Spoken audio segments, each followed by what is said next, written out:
Thank you, Deb, and thank you, Mary Lou. I will preface this by saying that I've been a sculptor for 50 years, and this is the first time that I'm speaking specifically on the topic of being a woman sculptor. So I thank you for the opportunity.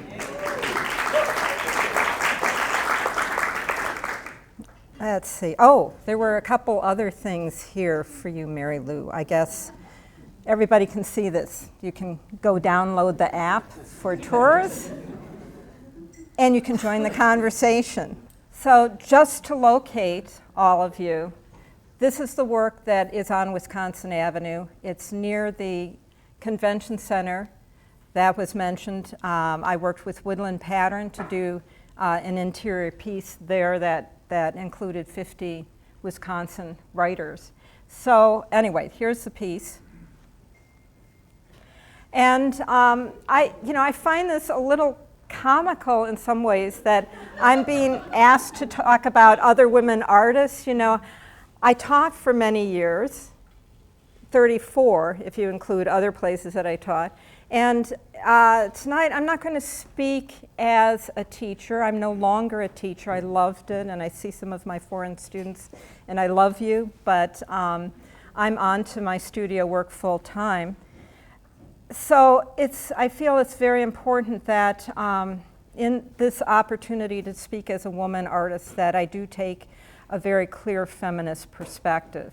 And one thing I think in terms of feminism is being transparent and being honest.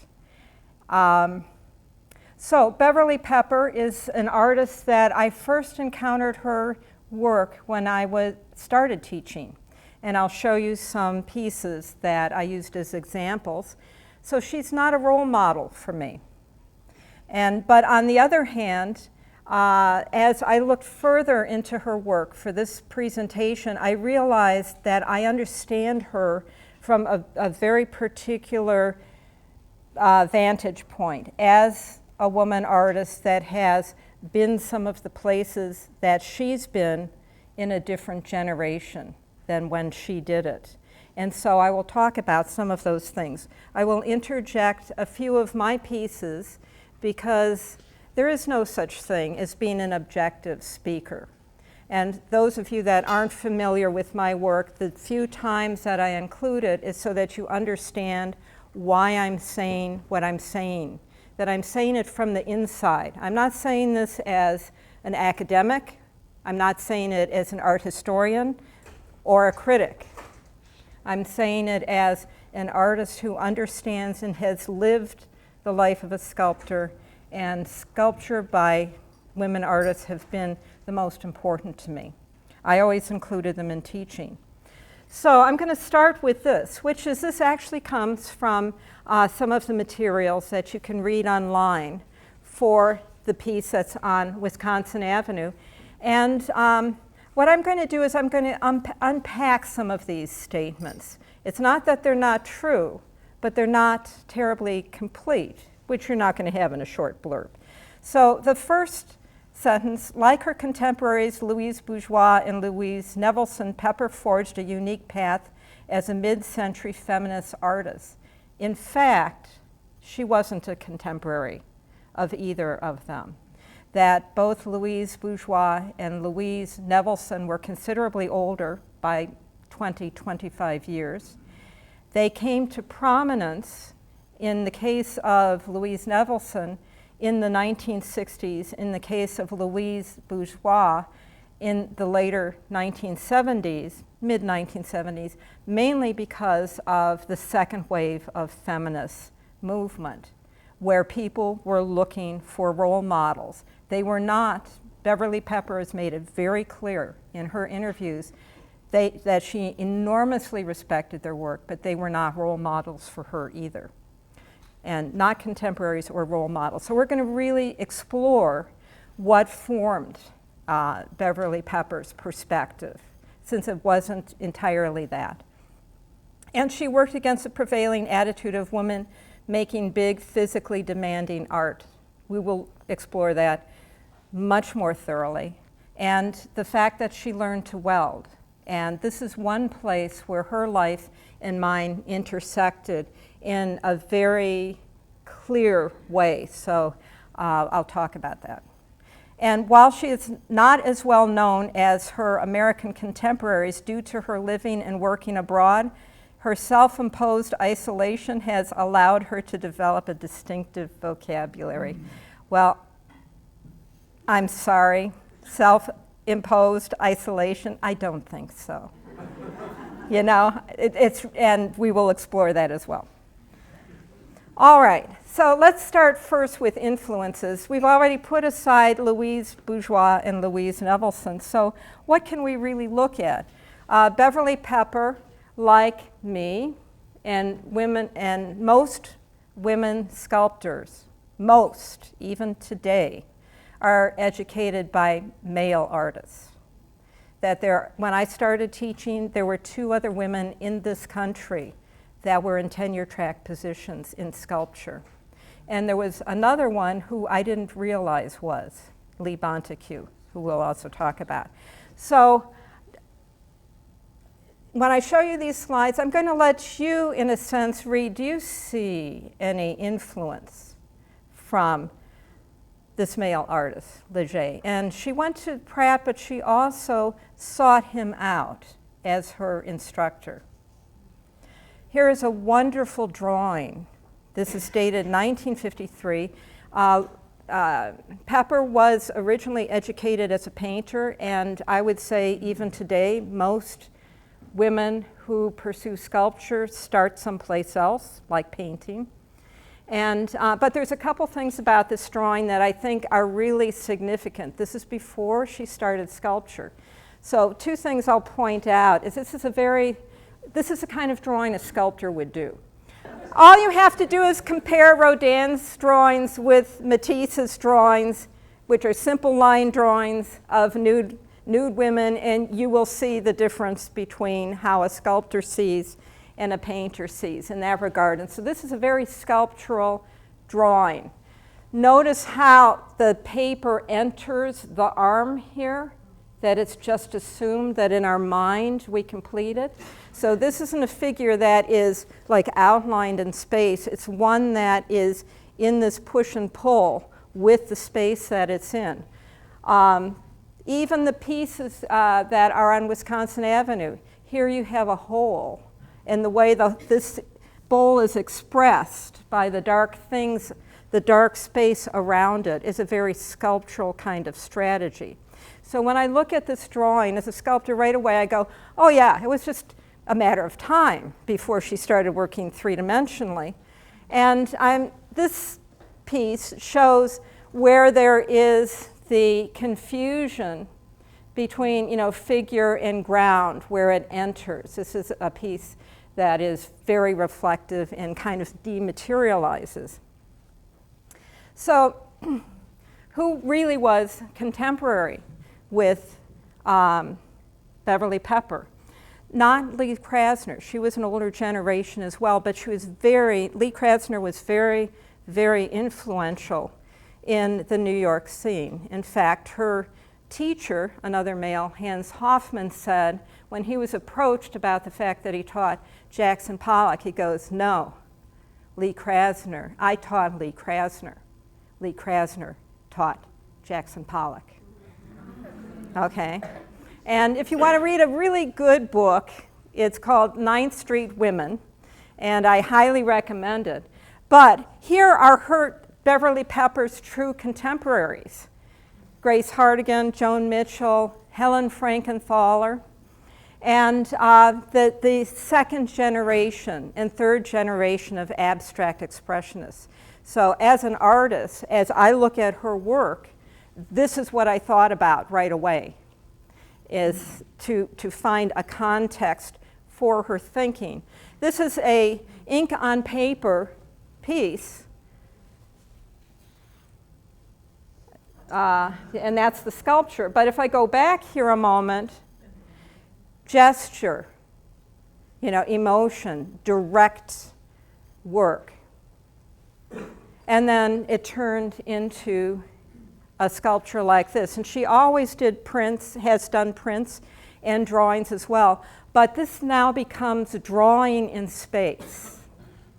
And in 1962, that was a fairly radical idea. That was an idea that she argued and discussed with David Smith, because before that point, most sculpture was mass.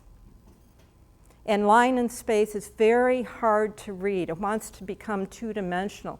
When you see it like this photograph, of course it's already made two-dimensional, but how do you actually read line in space? It's a very difficult optical question.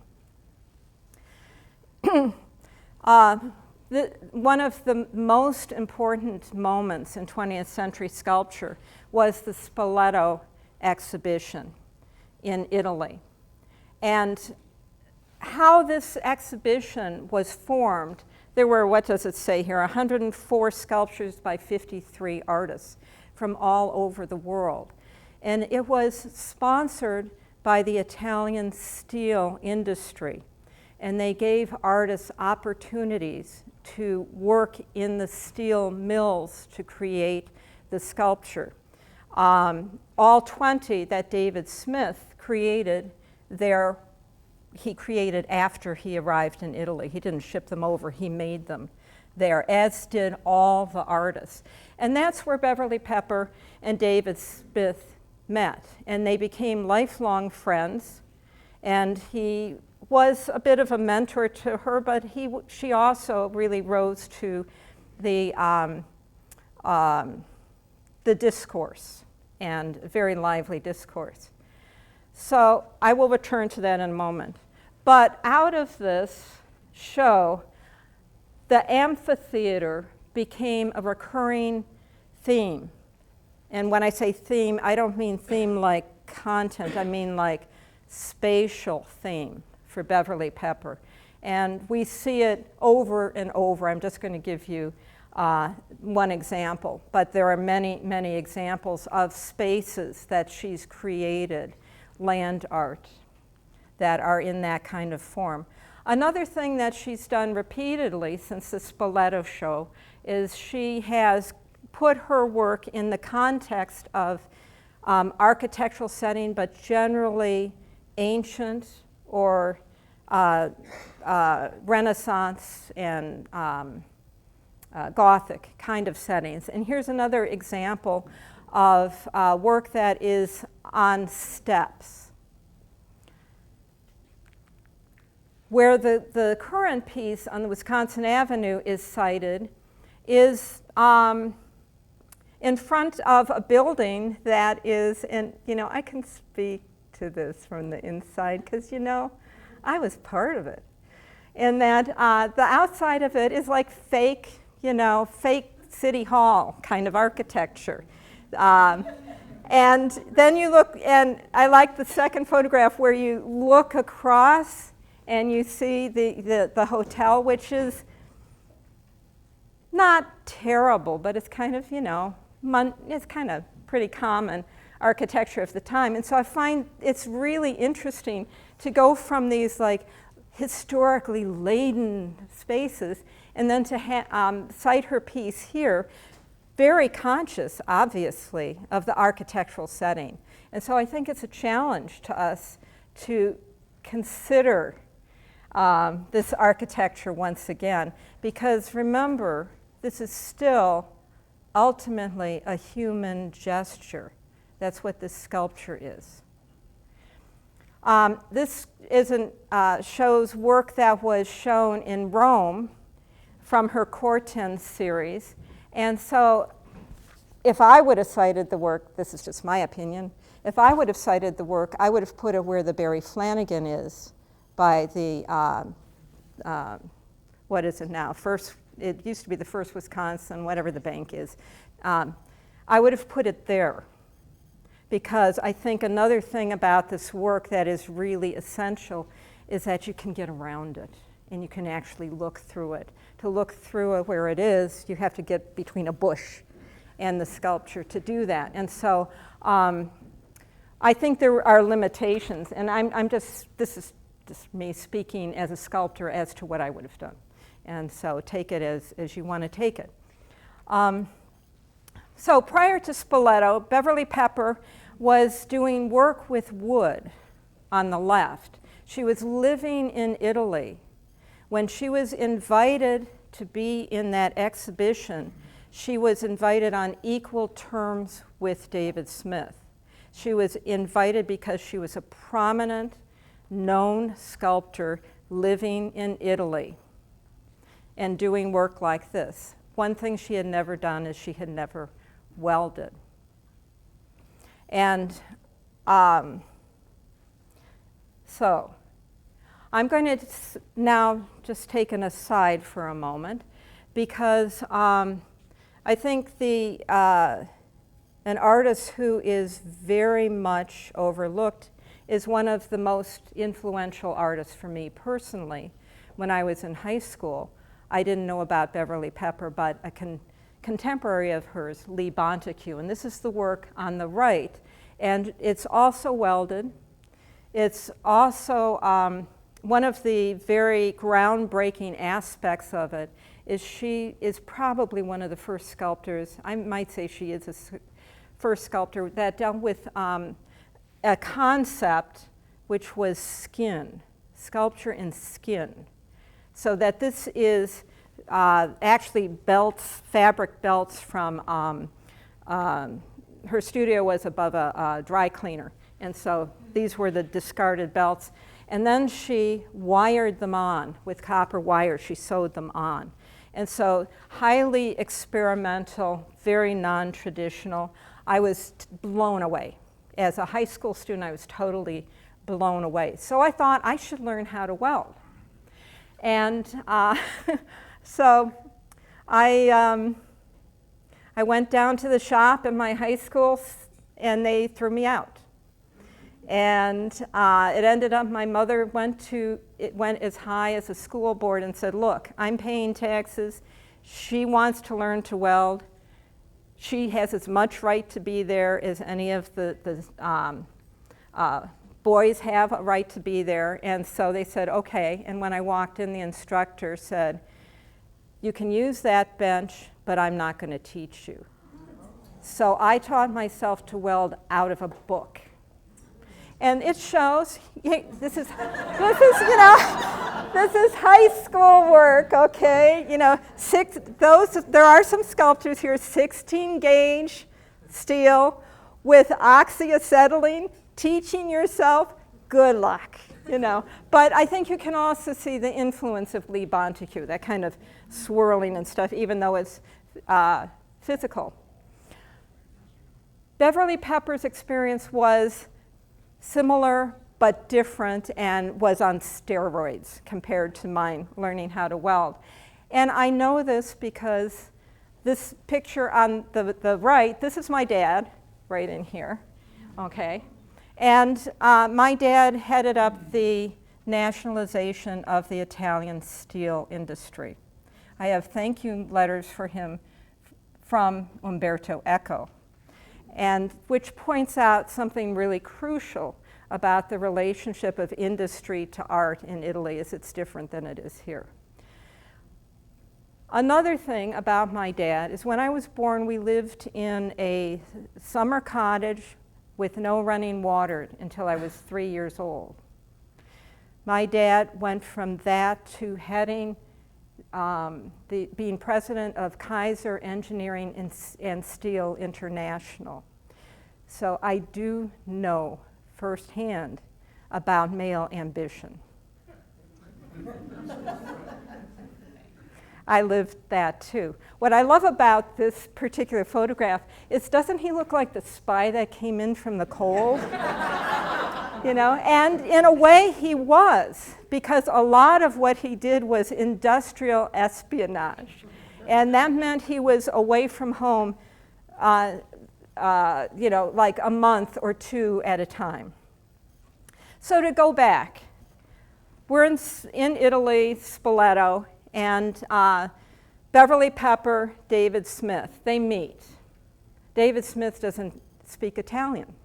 So Beverly Pepper, she's working in one steel plant, he's working in a steel plant in Genoa, and she's going over there translating for him. when I went to Italy, when my dad was working there, women were not allowed in the steel plants, not even secretaries. And actually, I partied with a lot of steel engineers and so forth, but I never was in the steel plant. So one of the things that is amazing to me of all the artists that were at Spoleto, those 53 artists, she was the only woman, and she learned how to weld in the steel plants there. One reason she was picked, and this comes from an interview with her, was because there was a high rate of labor unions and communists, and she knew how to talk to them. So Corten steel, that's an interesting accomplishment. The fact that she did this is amazing. And really, I am speaking from, I know what that experience is. This was so amazing to me. And she continued. And you know, this is very typical. Beth Sahagian and Chris Andrews are here from Vanguard. This is very typical, that she then was able to work very easily from models into large-scale pieces. But one of the subjects of her work, and I think this comes out of her friendship with David Smith, as you can see, this is made out of tools. David Smith did this piece, and he welded them directly out of tools. But what Beverly Pepper did, which I think is actually harder to do and more interesting, is she actually looked at the tools as an ergonomic object and how its form and shape were very human. Here's a little aside. I was just babysitting for my 2.5-year-old grandson, and we picked up a bunch of sticks, and I have a little video of him scraping 2 sticks against one another, and it just reinforced for me, you know, this human aptitude and ingenuity around tools is a very profound thing. And I think we see it in Beverly Pepper's work, and we have one of these tool-based works. Cleopatra's Wedge is here in Milwaukee, on where Prospect and Farwell come together in Burns Park. I included the Wikipedia entry on it because I don't know, maybe it needs to be updated, but let's see where it is. Barry Mandel, a developer who created the surrounding apartment buildings, has an option to purchase a piece for $225,000. I don't know if he's purchased it or not. And it's been there a long time. But this brings up something else which has to do with Sculpture Milwaukee, which is one of the remarkable things is, you know, you ask an artist to just plunk something like this, most frequently the arrangement is they'll pay for you to move the piece there, but they won't pay for you to move it back. So there are plenty of examples on, and some of them very wonderful examples of sculpture that's on the Riverwalk that the artist just couldn't afford to bring them back again. And I myself have orphans out in California and stuff that I don't even know if they're even alive anymore. And so Sculpture Milwaukee is doing something right in that regard. So what I really, some of these concepts that I'm going to talk about as a feminist, these ones are really tactics that have been employed to exclude women and artists of minority from opportunities. And so what I'm exploring here in expanding on Beverly Pepper is how this operates. So how do we define innovation? And innovation seems to be something in the art world that is highly prized. And very often, if you want to exclude an artist, you just go, oh, their influences were so strong, their work is just derivative. Let's get rid of that. But also in terms of innovative, there is a value placed on being the first to do something. And there's also a value placed on the work itself. When I was coming up in school, if you didn't make it with your own hands, you weren't a good artist. That's changed. We're in a time now which is, why make your own work when you can have Vanguard make it for you? Or other artists, other facilities. But here's a big difference between Louise Nevelson at work and Beverly Pepper at work, which is Beverly Pepper was doing the really heavy work. I love Louise Nevelson's work, but when it comes to actually the work of making the work, she needed a screwdriver and a saw, basically that. And so in some ways, Louise Nevelson got dismissed because you're not using any tools. You're not actually making anything, you're just finding this stuff. But the innovation was that in the way that she found it and made it, of course. I won't belabor that. But Beverly Pepper's innovations and explorations weren't just in sculpture, but the way she brought back the actual real materials to other forms. So this is an etching that is, it looks like it's rusted steel, but it's actually a print from the rusted steel on paper.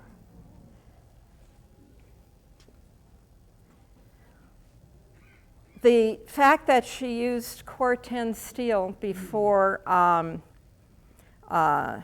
Richard Serra has become pretty well established. And in my opinion, that's fine, but it's another material. Why don't we say they were the first person to use corian instead of marble? Is that, like really a big claim? I think the reason it's claimed and it's significant for her is because she was dismissed as not being the innovator.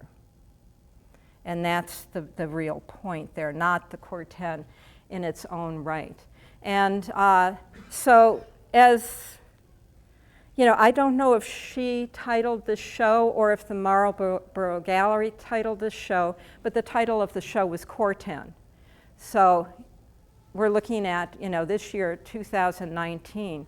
So part of the marketing, part of the putting forward her significance is being stated up front where it's right in your face.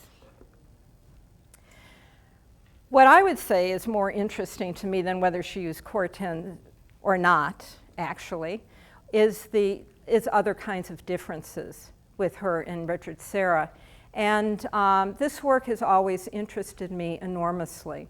And because it isn't about making it, it's not about the screwdriver and it's not about the welding torch. In fact, it's not even about joining them together, that they are placed. So it's about gravity, it's about weight, it's about other aspects of the physical world that have been brought into the sculptural lexicon. And that is real innovation. And he did innovate there.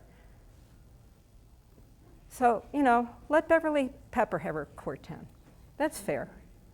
And, other innovators, and, here we have a piece that was in Sculpture Milwaukee as well. Women that have, in the case of Louise Nevelson, that other than, say, Kurt Schwitter's Merzbau, basically you could credit Louise Nevelson with the idea and the exploration in a big scale, in a lasting scale, because the Merzbau was destroyed, of the idea of an environment, not an object, but an environment. With Abakanowitz bringing fibers into the center of the sculptural milieu, rather than as a craft that's someplace else. And then beyond that is bringing them into a bodily relationship, and that's why the figures. So I mentioned periodically I'll put one of my pieces in. So this is an interesting moment for me. So I would really welcome any advice from any of you on this particular thing, which is back in 1999, there was a competition which was called the Millennium Project. And the idea was, this was here in Milwaukee, the idea was that neighborhoods and artists would be joined together. And in fact, they created a meat market that all the neighborhoods had tables along the edge and the artists were thrown in the middle, and it was kind of like being at a middle school dance, you know? You kind of had to meet up. And anyway, Terry Kaufman was president of MyEd at the time, and he goes, "You have to do something for the Third Ward." And so I said, well, you know, the problem with the Third Ward is 794. And so what I propose is something that will make a really human connection between the Third Ward and downtown instead of dividing it like this.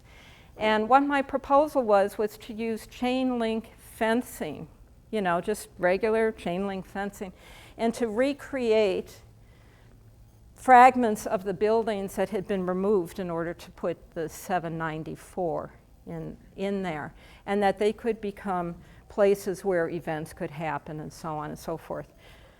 The reason I'm bringing this up is that just recently in a couple papers, there's some architects that are going, oh, hey, you know, we should do some architecture that's going to connect the Third Ward to downtown because it's a problem. Nobody wants to walk there. I'm going, yeah, 20 years ago, I made that point, and not only did I make that point, but 5 architectural firms in town, 5 of them, invited me to come and present this project to them. It didn't go anyplace because the organizers for the Millennium competition said that the Third Ward wasn't a neighborhood because not enough people lived there. And here's where I would like a little bit of advice, which is, you know, should I bring this up? You know, when I proposed this, it would have cost $50,000. I think we could do this for under $100,000. Should I bring this up, or are all these guys going to just try and gaslight me? Yeah. Okay. Okay. So another one of these strategies is to overlook. You know, is it? You know, I think a lot of women artists will go, oh yeah, how many times have I heard this, which is, oh gee, you know, we should have invited you. Why didn't we think of that? You know, but so maybe ignored is a better term. But to explore this a little further, let's go back to Beverly Pepper. It's about her. You know, and this is one of the first projects that I became familiar with Beverly Pepper. And I first saw this project when I was in graduate school because I got my graduate degree in '79. And so it's land art. It's an earthwork. But what I loved about it, which is really different than some of the people that you know about, like Smithson Spiral Jetty or Michael Heiser Double Negative or Walter DeMaria's Lightning Field, is that people actually live with it and use it and engage with it. And as a feminist artist, to me that is really important. It's not just an expression of massive ego, but it's also a matter of expressing something that's truly human. And so I thought she was really significant. And I don't know the obstacles she faced, but another very important exhibition, and again, this was when I was in graduate school, this is something that really inspired me as an artist, was in King County, Washington. They had all of these sites that were, you know, brownfields and that kind of thing, and invited a bunch of artists, I think there were 10 altogether, to make proposals for land reclamation through art. And here's a couple examples. Mary Miss proposed this is a piece she realized someplace else, but she proposed something on this order, which was these corridors and kind of quasi-architectural structures that were above and below ground. But she also did the river walk. And how many of you know that? Not very many, a few. So when the architectural team got all of their accolades from the American Institute of Architects, you know, their prizes and so forth, and listed all the construction people and so on and so forth, and then, and Mary Miss at the bottom. And yet she hasn't given up on Milwaukee. She's trying to get another project going here. Another artist, Dennis Oppenheim, was doing mainly, at the time of the earthworks, he was mainly doing performative work. So this is in snow, you know, temporary kinds of things. He was invited, but their proposals were hard to see in terms of the photographs, and I don't have any books on it any longer. But he did, this project was included last year. And so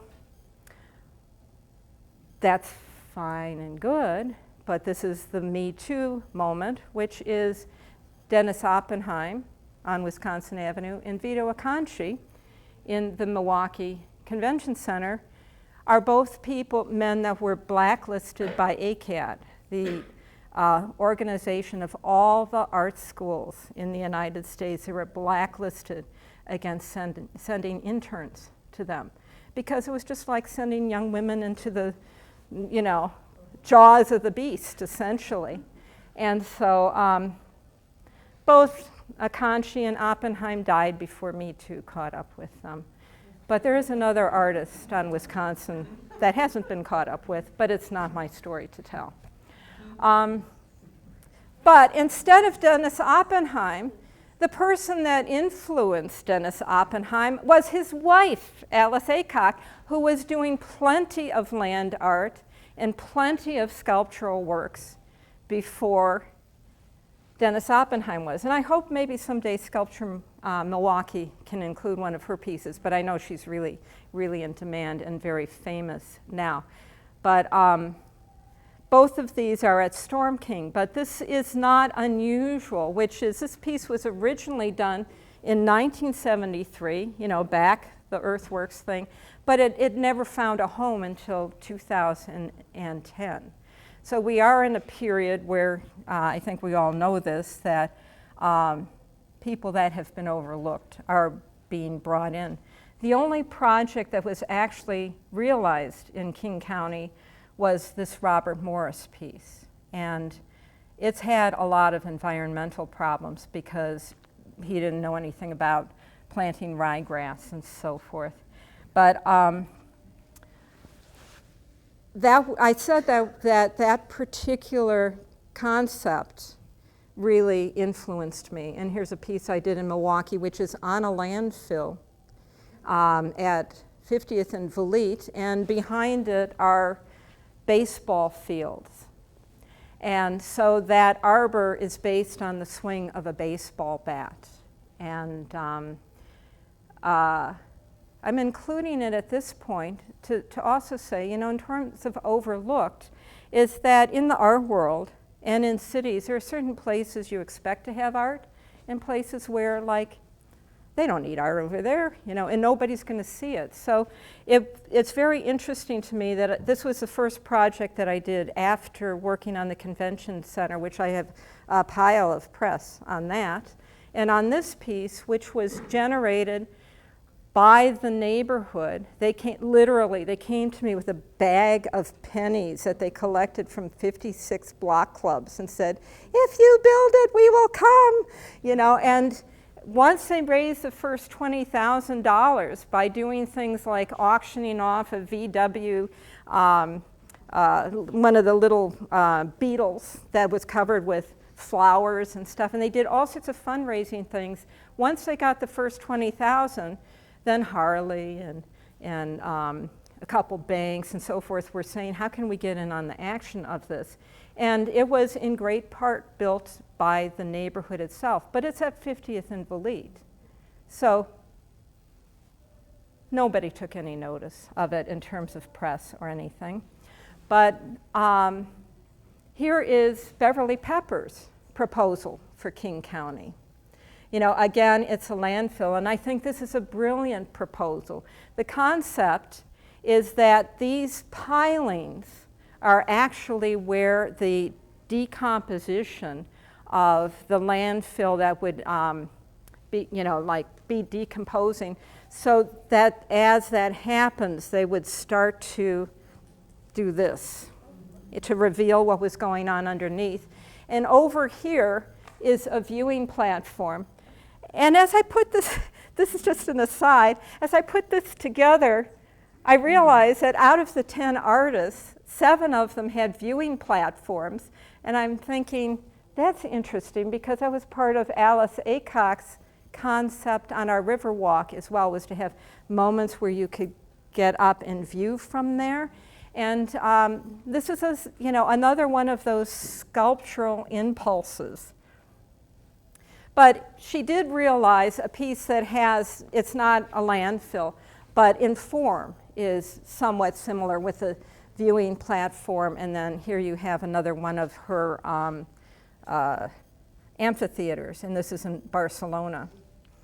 An artist who I am continually inspired by, and very few people know her work, is Agnes Dennis. And she has, she's one of the small group of artists that work very closely with scientists, and she makes sure that she really understands the science. So she's kind of like the antithesis of Robert Morris. And most of her work is known through her drawings, because very few of her pieces have actually been built, even though they're all based on really sound science. This one was built. Listen to this: Tree Mountain, a living time capsule, 11,000 trees. Oops, I missed a zero. 11,000 people, 400 years. The trees were planted by 11,000 people. One person per tree planted this. This photograph shows it in 2011. It'll come to fruition in 400 years. So where did she realize this piece? Finland. The only place that I've seen, there are 2 places I've seen her work in person that wasn't just conceptual. And one of them was at Socrates Park. And it's another pyramid, but it's very small by comparison, so you might see it there. Another one of these kind of concepts that is the idea of isolation. And I have to really ask, what does that really mean? This is Beverly Pepper's studio in Todi, Italy, and I'm going, I like this. I like this a lot, you know? Okay. Beverly Pepper with her husband. She was married for 65 years. Can you believe that? Wow, that's amazing.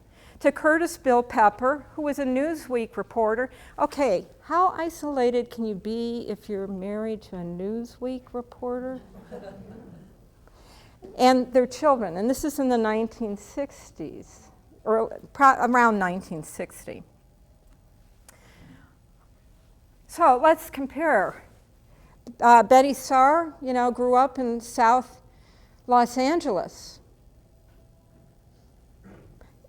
at a time where Los Angeles had a very minor, if any, art scene whatsoever.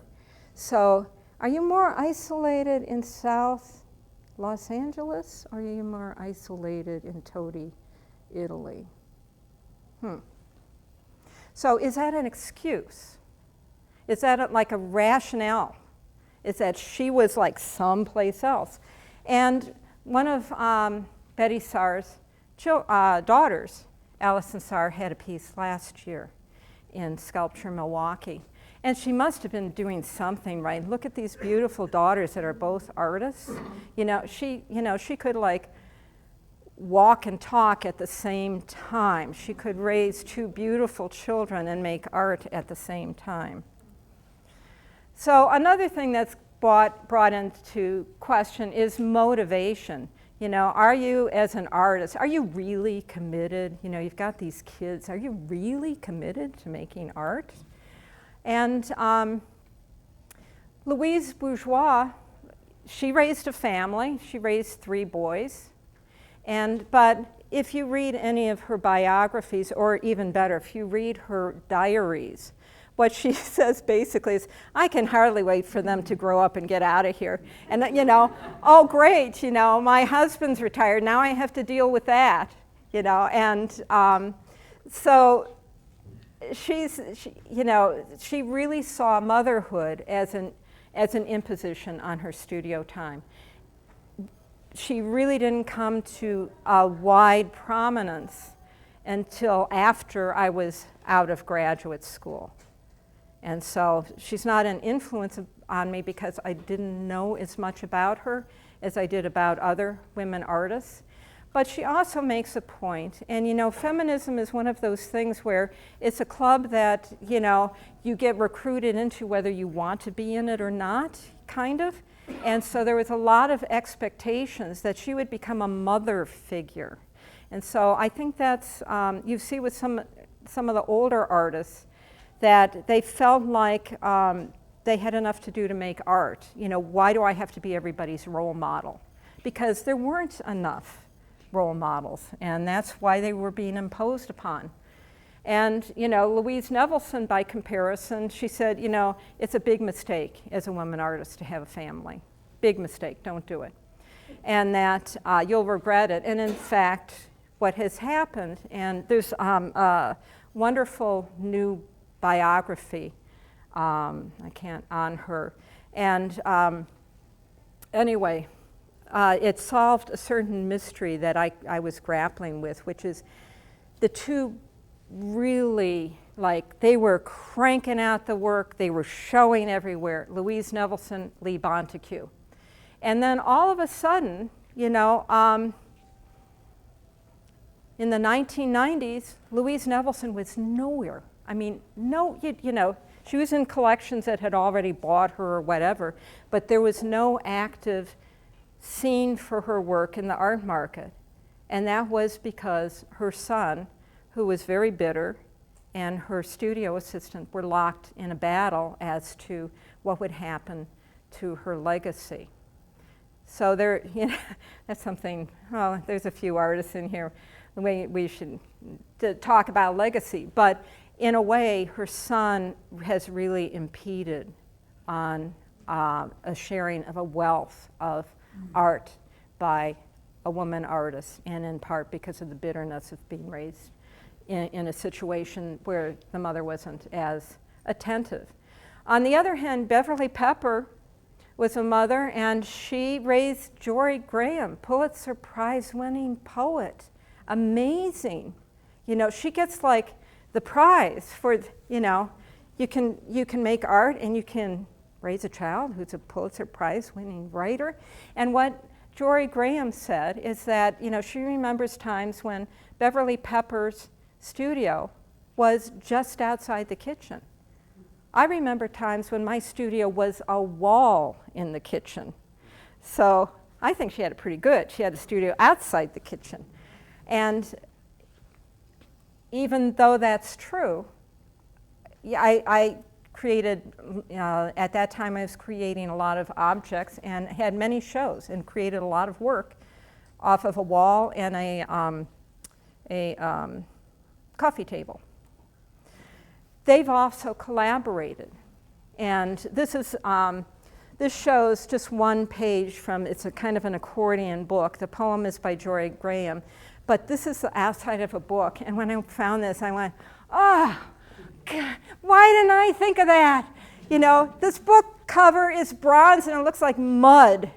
And one of the things that's in the description for Sculpture Milwaukee of Beverly Pepper's work is the earthiness of it. that the way she uses materials and why she uses corten is because of the honesty, and it comes from the earth. But it's not just a matter of raising children, it's also a matter of, take for example, I think that Nancy Holt in the sculpture world, she was the wife of Robert Smithson, is kind of like Lee Krasner and Jackson Pollock, which is he died and then she is dealing with his legacy, which she did a pretty good job. But she was creating earthworks the same time he was. The Dia Foundation they bought the land and they supplied a living income for the sculptors that did these large-scale remote land projects. Another artist that they supported was Donald Judd. And I've been to Marfa, I would recommend it, it's wonderful and so forth. But it is definitely an expression of a kind of ego that he sued the Dia Foundation when they were on hard times because they weren't paying him the $20,000 a month that they owed him. So Nancy Holt, this piece, all work, it's like your car. It needs to be fixed. It needs to be upkeep on it. And so nobody was upkeeping her work. After she dies, the Holt-Smithson Foundation then donates money to the Dia Art Foundation in order to fix this piece and to maintain it. The art market and opportunities. I think I'll talk a little bit about cultural zeitgeist as compared to fashion as well. We'll start with fashion, but this is also the notion, we have a lot of mythologizing around who an artist is. And Louise Nevelson knew that. She definitely played it up. But what she said about the feminist movement was, she said, I am grateful for the feminist movement because it really brought me to prominence. Linda Benglis, this is, I'm not sure, there's two photographs that are infamous. The other one was an ad that she placed on the inside cover of Art Forum, but I knew this was being recorded, so I chose this one instead. Anyway, her show announcement for her first one-person show at Paula Cooper Gallery was she was calling the question, is the objectification of women. And her work was not figurative. It wasn't about herself. It was actually, her work is really interesting and innovative at that point in this question of formlessness. Is how can you create work with chance and without predictable form, and that was part of her innovation. In 2017, this is shown as Storm King, but a couple of these pieces were included in Sculpture Milwaukee, and I would have loved to talk about her work. So now I'm taking you back to college. I actually have a college classmate that's here. And to say that I did, this was way before the dinner party, but I did a lot of erotic work, and I'd say my influences were more H.C. Westerman and Eva Hesse at that particular period, that there's latex rubber and fiberglass in it. But I had a period of quite a few years where the subject matter was much more personal. It was much more directly about being a woman. And I think that is always there. You can't not have it there, but it's not as blatant as it used to be.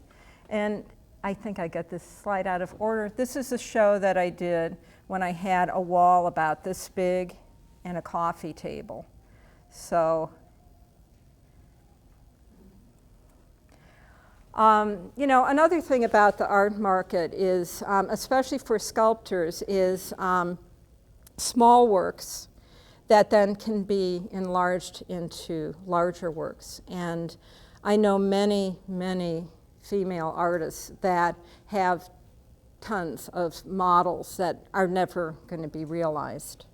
But in this case, and I think this is a very smart, but it's also speaks to her commitment to real materials and honesty, truth to material kind of aesthetic that she's always promoted, is that these are not models, actually like the models I make, which are out of foam core, you know. These are actually out of the metals and, you know, bronzes and stainless steel and so forth. And so they're, you know, durable small works, but that could be larger. Deb Lowen is in the front row, and I have to say, of all the artists, creative people in Milwaukee, I feel closest to the way she thinks and the way she works, and we've collaborated several times. But I included this mainly because of a kind of cultural zeitgeist. We did this collaboration inside the Wyndham Hall, and the idea of the art of the ordinary was about everyday experience and about being artists, and you can see how many artists were involved in the Midwest. And so what I created sculpturally was a sidewalk which lit up, and then the roof of a typical Milwaukee bungalow that had a lot of projections on it. And so I think it's really interesting, just in terms of zeitgeist, that in this year's show, there is a little holiday house in front of the Milwaukee Art Museum, and I'm going, yeah, great minds think alike. So back to Lee Bontekou. So after many years, she was a really important role model for me, and all of a sudden she disappeared. You didn't see any of her work anywhere, and I mean anywhere. You know, museums own work by women artists, and they keep them in the vaults, and maybe some of them had some of her work, I don't know, but anyway. Then a couple years ago, all of a sudden there was a retrospective. I think it was 3 years ago at the, I saw it at the Museum of Contemporary Art in Chicago. And here was kind of the rumor on the street was that she had prioritized family over career, which rankled a lot of female artists, even as her triumphant return inspired others. And I thought, this is weird. And then this is what she had said years ago. Because art is art, and it doesn't mean whether it's a woman or a man, it doesn't matter. It's just like another thing to have to fight. And a lot of women artists will say something to that effect, which is making art is hard enough in its own right. And so there was, you know, what happened? You know, where did she go? Now, another artist who has also been in Sculpture Milwaukee that was inspired by her is Kiki Smith. Also very much inspired by Louise Bourgeois. And Kiki Smith saw it this way, which is she goes, you know, this is kind of, I was influenced in high school, but you know, I think this is really interesting that she exited from the art world. You know, what does that mean? She kept making work the whole time. What Lee Bontekou, I went down, I saw her talk, and I went up and I asked her. And she said, I don't know why everybody's saying this. I was teaching at Brooklyn College. It's not like I was somewhere remote. If anybody wanted to find me, they could have found me. They didn't find me. That's the truth. They didn't want to find me. And so here's kind of a question. Which of these works, you know, I've shown quite a few works from Sculpture Milwaukee. Which of these works is done by a male artist? Yay, you got it. None of them are. And over 3 years, 22% of the artists have been women. And I'm saying approximately 47.5% have been white men. The ones that I know them that are the older artists that I know, I could say for sure, but I don't know exactly. And so between these two, then there are artists that are of color and of other backgrounds and stuff. So this is a pretty good scorecard, actually.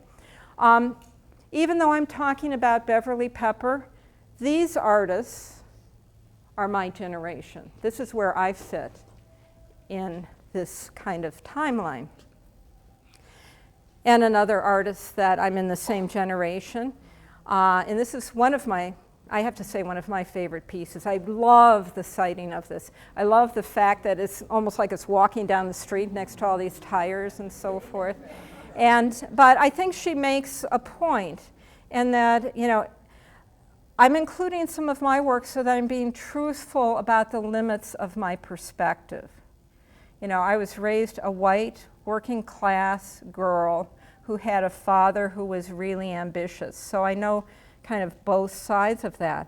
It's not the same background, you know, and as other female artists. It's that feminism is a very complex thing. And so I really, in terms of my generation, I had one foot in like the second wave feminism, which is like all for one and one for all, you know, and which was nice, but I have to be honest, I've been screwed over by as many feminists as I have been by chauvinists. So, you know, human nature is kind of human nature.